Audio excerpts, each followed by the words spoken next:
Hello everyone, इस video में हम लोग बात करेंगे हायर परचेज सिस्टम और जो हमारा क्रेडिट सेल होता है इसमें डिफरेंस क्या होता है, जहां से आप लोगों के एग्जामिनेशन में क्वेश्चन बन सकते हैं। तो चलिए आज की क्लास को हम स्टार्ट करते हैं। और देखिए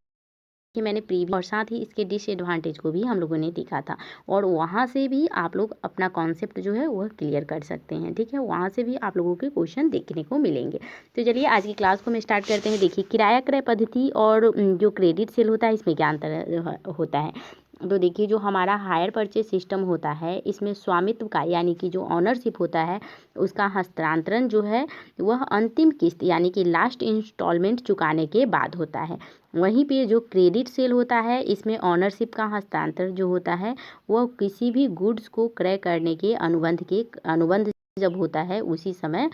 हो जाता है। ठीक है, यानी ऑनरशिप का ट्रांसफ़र। ठीक है, तो ऑनरशिप के ट्रांसफ़र में अंतर है कि हायर परचेज सिस्टम में लास्ट इंस्टॉलमेंट चुकाने के बाद होता है इसमें ऑनरशिप का ट्रांसफ़र, और साथ ही क्रेडिट सेल में तो स्वामित्व का यानी कि ऑनरशिप का ट्रांसफ़र तब होता है जब वह माल खरीदता है, उसी समय ऑनरशिप का ट्रांसफ़र भी हो जाता है।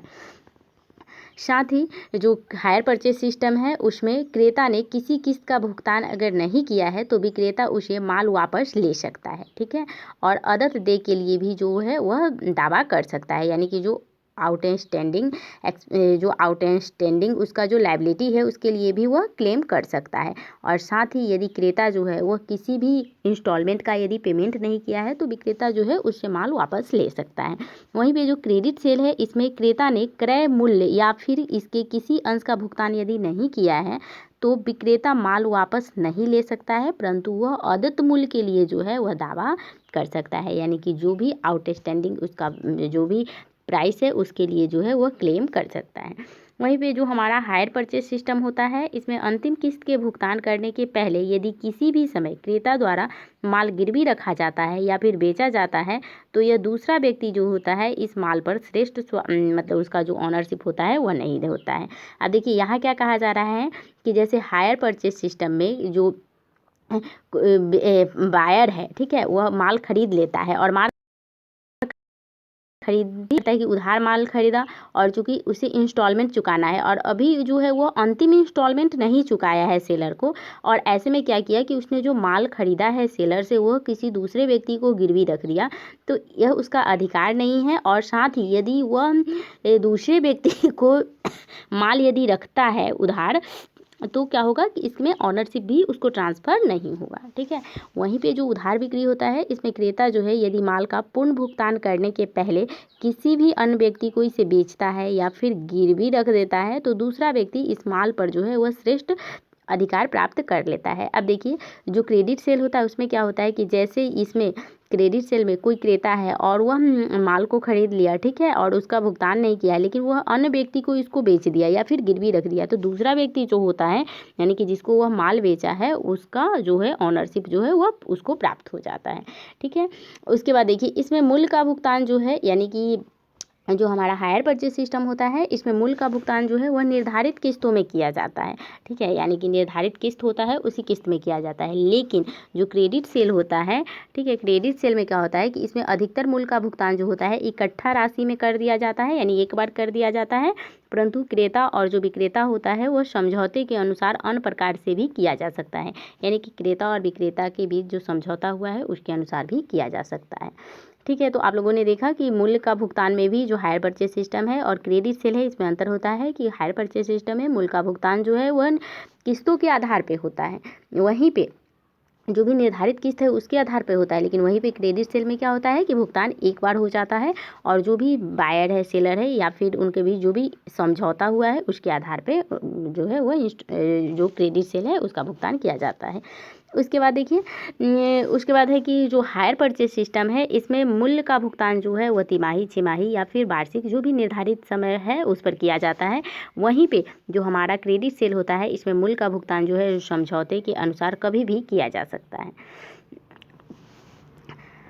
अब देखिए यहाँ पे नीचे आप लोगों को दिया हुआ है एक, तो यहाँ से आप लोगों के क्वेश्चन नहीं बनेंगे। अब चलिए हम जहाँ जहाँ से आप लोगों के एग्जामिनेशन में क्वेश्चन आ सकते हैं हम उसको डिस्कस करते हैं। देखिए जैसे यहाँ पे है कि जो हम लोग का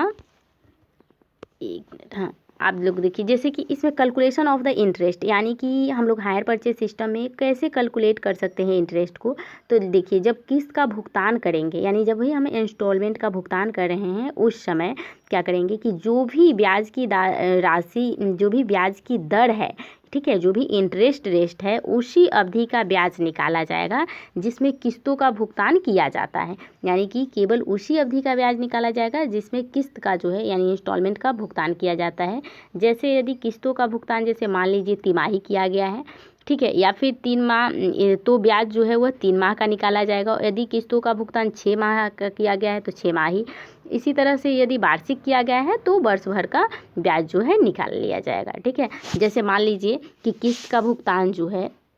ठीक है, जैसे मान लीजिए कि 3 महीने पे किया गया, ठीक है, तो जो भी रेट है और जितना मंथ है उतना का हम कर लेंगे। जैसे मान लीजिए,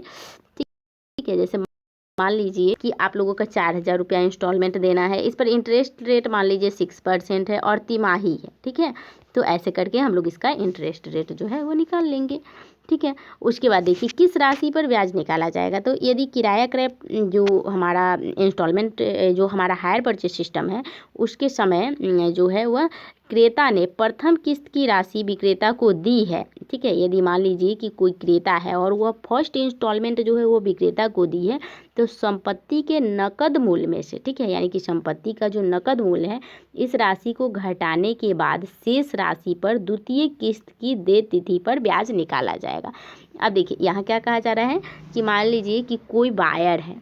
ठीक है, कोई बायर है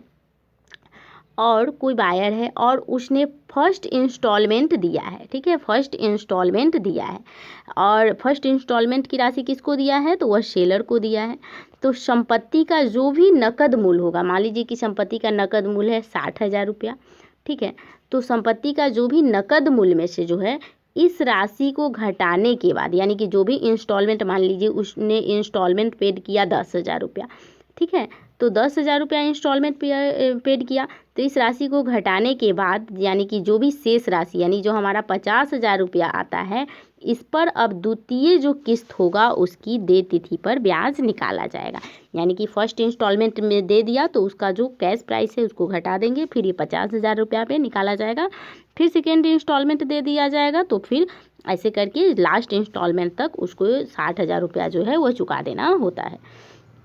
ठीक है। उसके बाद यदि किराया क्रय प्रस्ताव के समय क्रेता ने प्रथम किस्त की राशि विक्रेता को दी है तो संपत्ति के नकद मूल्य पर प्रथम किस्त की देय तिथि का ब्याज निकाल लिया जाएगा, ठीक है। वहीं पे जो अन्य किस्त की राशि जो है वह ब्याज की राशि निकालने के लिए संपत्ति के शेष मूल्य का आशय उस मूल्य से है जो संपत्ति के नकद मूल्य में से पहले की दी हुई किस्तों को संपत्ति के संबंधित मूल्य में से घटाने के बाद आता है। और देखिए यहाँ पे क्या आप लोगों को ध्यान रखना है कि जो पूरा किस्त होता है वह राशि नहीं घटाई जाती है, वरन इसमें क्या किया जाता है कि इस राशि में उस अवधि का ब्याज